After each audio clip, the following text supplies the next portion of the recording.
Magandang gabi, Pilipinas. Bayan iniutos ni Pangulong Ferdinand R. Marcos Jr. ang lifestyle check sa mga opisyal ng gobyerno, partikular sa mga sangkot sa kaduda-dudang flood control projects.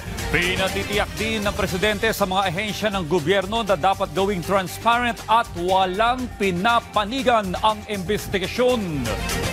Siniguro rin ng Malacanang na masasampahan ng kaso ang mga responsable sa mga anomalya, kaalyado man o hindi. Yan ang ulat ni Kenneth Pasente. Matapos ang pag-iinspeksyon ni Pangulong Ferdinand R. Marcos Jr. sa iba't ibang palpak na flood control projects, hindi na nito naitago pa ang pagkagalit. Kaya bilang bahagi ng target ng pamahalaan na mapanagot ang mga nasa likod ng maanumalyang proyekto, ipinag-utos na ng Pangulo ang lifestyle check sa mga opisyal ng gobyerno. Hakbang ito para masilip kung may korupsyon ba sa mga taong maaaring sangkot sa mga maanumalyang proyekto. Sakop daw nito ang mga ahensyang may kinalaman sa mga flood control project, kaya uunahin na ang mga opisyal ng DPWH. Sa bawat ahensya, meron naman po na pwedeng magkaroon ng lifestyle check. Ang ombudsman pwedeng mag-initiate,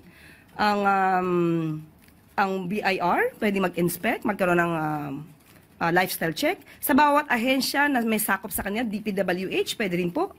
So yun po, kung sino po yung may ahensya na dapat magkaroon ng pag-lifestyle check, gawin po nila. Bagaman binigyan ng kalayaan ng bawat ahensya na gawin sa kanilang sariling mga institusyon ng lifestyle check, pinatitiyak ng palasyo na dapat maging transparent at non-partisan ang gagawing pag-iimbestiga. Nagsalita na po kasi ang Pangulo. So dapat ang bawat ahensya ay tumupad sa kanilang tungkulin. Asahan po natin dapat at bigyan po din natin sila ng karampatang tiwala. At kapag pinakita din tayong anomalya sa kanilang pag-iimbestiga, magiging questionable rin po ang kanilang pagtatrabaho at malamang masama rin sila sa pag-iimbestiga.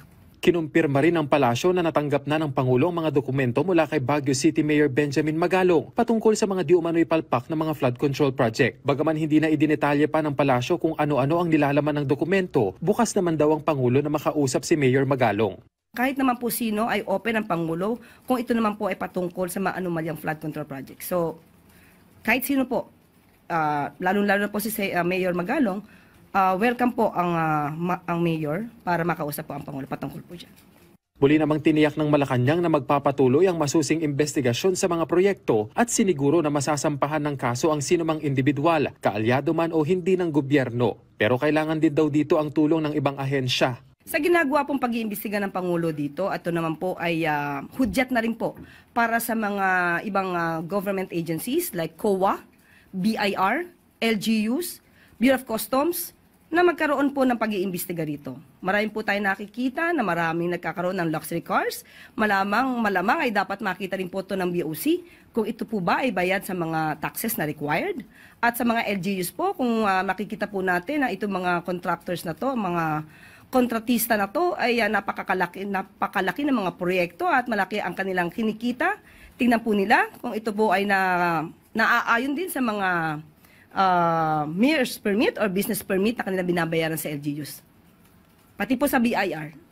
Hindi rin daw lahat ng nagtatrabaho sa DPWH ay tiwali. Sagot yan ng Malacanang sa pahayag ni Senator Panfilo Lacson na one big criminal syndicate umano ang ahensya. Kaya nga po hindi nagbabanggit agad ang Pangulo kung sino man agad ang involved dito dahil ayaw niya pong makasagasa ng mga inosenteng tao na hindi man involved.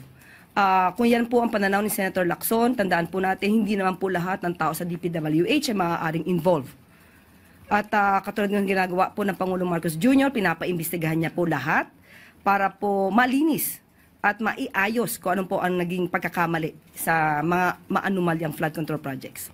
Sa ngayon, umaabot na sa 9,020 ang bilang ng mga report na naipadala sa sumbong sa pangulo.ph at muling hinikayat ng pamahalaan ang publiko na makiisa para mapanagot ang mga nasa likod ng palpak na proyekto.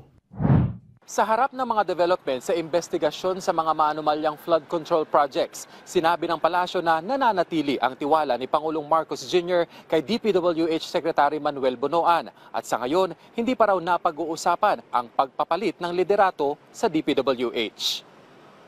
Kenneth Pasyente, para sa Pambansang TV, sa Bagong Pilipinas.